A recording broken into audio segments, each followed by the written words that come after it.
Atención, amantes de la historia y curiosos por el pasado. Bienvenidos una vez más a otro intrigante capítulo de Historia en el presente.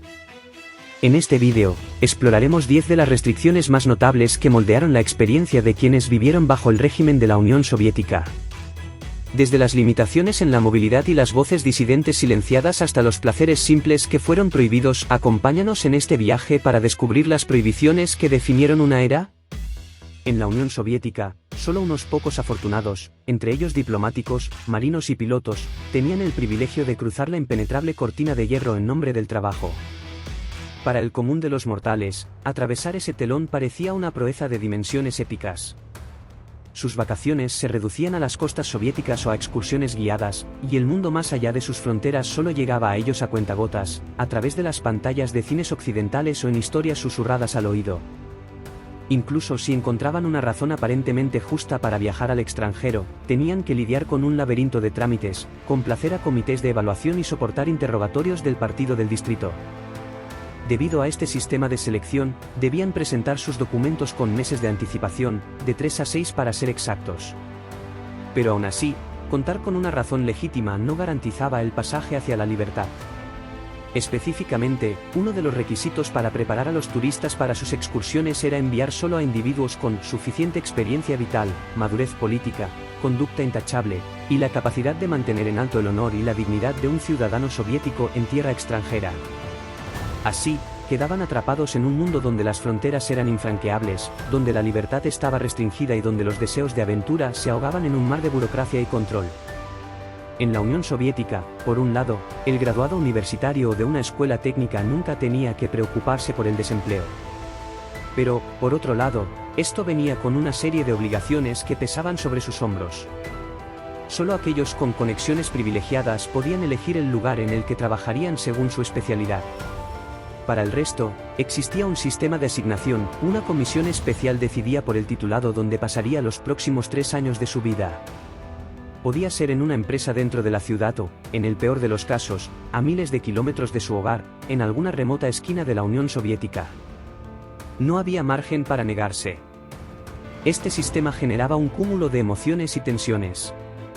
Por un lado, garantizaba la estabilidad laboral, pero por otro, sacrificaba la libertad de elección y la posibilidad de perseguir los sueños personales. El destino de cada graduado quedaba en manos de una comisión, como una especie de ruleta rusa laboral, donde la incertidumbre y la resignación se convertían en compañeras de viaje. En la Unión Soviética, la libertad de movimiento era un concepto desconocido, el Estado controlaba rigurosamente cada paso que dabas. Este control se materializaba a través de la propiska, un permiso de residencia permanente sellado en tu pasaporte. A partir de 1960, pasar más de 3 días sin esta propiska se consideraba un delito, castigado con 1 año de prisión o una multa equivalente a 1 mes de salario. Entonces, si alguien anhelaba vivir en otro lugar que no fuera su lugar de nacimiento, se enfrentaba a un proceso draconiano. Solo podía mudarse si obtenía permiso de las autoridades y tenía que tener una razón sólida, como un empleo, la búsqueda de educación o el cumplimiento del servicio militar. Incluso perder tu trabajo significaba perder tu ansiada propiska. Este sistema generaba una sensación abrumadora de restricción, donde la libertad de elegir tu lugar de residencia estaba en manos del Estado, y un simple cambio de escenario implicaba una lucha burocrática desgarradora. Era un recordatorio constante de que, en aquel mundo, la libertad personal estaba sujeta a las normas inflexibles del régimen. Los desempleados no encajaban en la ideología soviética. En ese mundo, todos estaban llamados a contribuir y edificar el Estado soviético. A partir de 1961, el Código Penal incluía un ominoso artículo sobre el parasitismo. Este se aplicaba a aquellos individuos que habían estado desempleados durante 4 meses, con la excepción de las mujeres que cuidaban de niños pequeños. A estos ociosos se les condenaba a un exilio forzado en trabajos correccionales en regiones remotas, por un máximo de 5 largos años. Las víctimas de este artículo no se limitaban a las personas sin empleo o ingresos oficiales, sino que también incluía a aquellos que tenían ingresos no regulados o realizaban trabajos no reconocidos por el Estado. Taxistas privados, constructores, músicos, entre otros, vivían con el constante temor de ser arrojados tras las rejas. Esta draconiana medida representaba un recordatorio inquietante de la falta de libertad y autonomía en un sistema que pretendía moldear cada aspecto de la vida de sus ciudadanos. La sombra del parasitismo oscurecía la vida de aquellos que buscaban forjar su propio camino, en un mundo donde el Estado trataba de controlarlo todo. El término antisoviético era el nombre que se le daba a quienes no compartían plenamente las acciones del régimen y se atrevían a expresar críticas. Pocos tenían el coraje de desafiar abiertamente a las autoridades, pero ni siquiera las conversaciones de cocina escapaban de ser escrutadas en busca de señales de propaganda antisoviética. Un simple comentario podía desencadenar acusaciones que ponían en riesgo la libertad de quienes osaban hablar. El precio de la disidencia era alto, hasta 7 años de prisión. El clima de temor y vigilancia constante teñía la vida cotidiana, donde la sombra de la censura y el castigo se cernía sobre cualquier voz que se atreviera a cuestionar el status quo. En este entorno opresivo, la libertad de expresión se desvanecía, dejando a la sociedad atada por el miedo y la opresión. Proporcionar vivienda a los trabajadores era uno de los pilares fundamentales de la política soviética. Existían diversas formas de obtener un lugar para vivir. Podías conseguir empleo en una empresa que construyera viviendas para sus trabajadores, o bien, dar la bienvenida a un nuevo miembro de la familia y unirse a la larga lista de espera en busca de una vivienda mejor. En última instancia, prácticamente todos terminaban teniendo un techo sobre sus cabezas, pero bajo una condición: era una especie de alquiler social de por vida. Aunque era posible empadronar a otras personas en ese espacio o intercambiarlo con otro ciudadano, con un pequeño pago adicional, había una restricción crítica: no se podía vender, comprar, donar ni heredar ese hogar.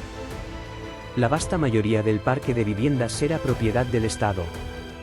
Este peculiar sistema de vivienda refleja la dinámica única de una sociedad donde la propiedad privada y la movilidad estaban restringidas. La vivienda, aunque brindaba un techo, a menudo carecía de la sensación de arraigo y pertenencia que la propiedad privada proporciona. La sombra omnipresente del Estado se cernía sobre cada hogar, recordando que, en última instancia, la tierra y el techo seguían siendo propiedad del Estado soviético. Las ondas radiofónicas extranjeras resonaban en la Unión Soviética, tratando de hacer llegar sus voces al corazón del imperio. Algunas de estas emisoras no solo se expresaban en ruso, sino que también transmitían en otros idiomas de la URSS, en un intento por romper las barreras comunicativas. Pero el Estado no toleraba estas voces enemigas, que desafiaban su narrativa, así que se desplegaron cerca de 1.400 estaciones de interferencia para obstruir hasta un 40 a 60% de las transmisiones extranjeras.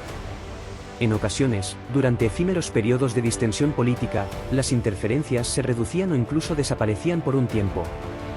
En 1959, por ejemplo, durante la visita del secretario general Nikita Khrushchev a los Estados Unidos, las interferencias que solían nublar la señal de Voice of America se interrumpieron. Este juego de interferencias y pausas es un recordatorio de la tensión constante que dominaba la Guerra Fría y de cómo la información se convirtió en un campo de batalla en el que se luchaba por los corazones y las mentes de las personas. La lucha por la verdad y la influencia se libraba en las ondas del éter, donde las voces se alzaban y eran calladas en una danza interminable de propaganda y resistencia. Si han inventado un chicle inflable, ¿por qué lo comparten con el mundo en lugar de disfrutar tranquilamente de burbujas de goma en casa?, se preguntaba con indignación el periodista Ilya Arenberg en las páginas del periódico Cultura y Vida en 1947. El chicle, curiosamente, se convirtió en un blanco de las sanciones soviéticas, señalado como un símbolo del Occidente corruptor. Pero, paradójicamente, esta represión lo hizo aún más tentador para el pueblo soviético. La prohibición solo avivó el deseo de masticar esta deliciosa muestra de occidentalismo.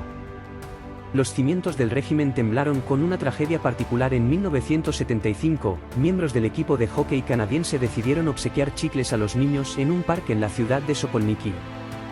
Lo que debería haber sido un acto inocente se tornó en una pesadilla cuando una estampida causó la trágica muerte de 21 personas. Este desgarrador evento marcó un punto de inflexión. En 1976, la Unión Soviética comenzó a producir sus propios chicles, cediendo finalmente ante la dulce tentación que durante tanto tiempo había estado prohibida. Así, el chicle se convirtió en un símbolo de los deseos reprimidos, de la tensión entre la apertura al mundo exterior y la rigidez del régimen. Su historia es un recordatorio de cómo los pequeños placeres a menudo pueden tener un gran significado en el contexto de una sociedad bajo el constante escrutinio del Estado. Estas 10 prohibiciones encarnan una época de control implacable en la Unión Soviética, donde las libertades individuales eran sacrificadas en nombre del Estado. Sin embargo, también son un testimonio de la perseverancia y la lucha por la autonomía en medio de la opresión. A medida que exploramos estas restricciones, recordemos las vidas de quienes desafiaron el sistema y buscaron la libertad, a menudo a costa de su seguridad y bienestar. La historia de estas prohibiciones es un recordatorio de la inquebrantable resiliencia del espíritu humano y la capacidad de sobreponerse a la adversidad en busca de la libertad y la verdad. Esperamos que esta inmersión en esta historia reciente haya sido una experiencia fascinante y esclarecedora para todos ustedes. Si desean seguir explorando los misterios y las intrigas de otros momentos históricos, les animamos a mantenerse conectados con nuestro canal y a suscribirse para no perderse futuros episodios. Te dejo un vídeo con una historia que merece ser conocida, sobre el ruso que impidió el holocausto nuclear durante la crisis de los misiles de Cuba. Agradecemos sinceramente su compañía en este viaje y les recordamos que, a través de la comprensión y la reflexión, podemos forjar un futuro en el que la humanidad elija el camino de la verdad y la sabiduría sobre la oscuridad y el secreto.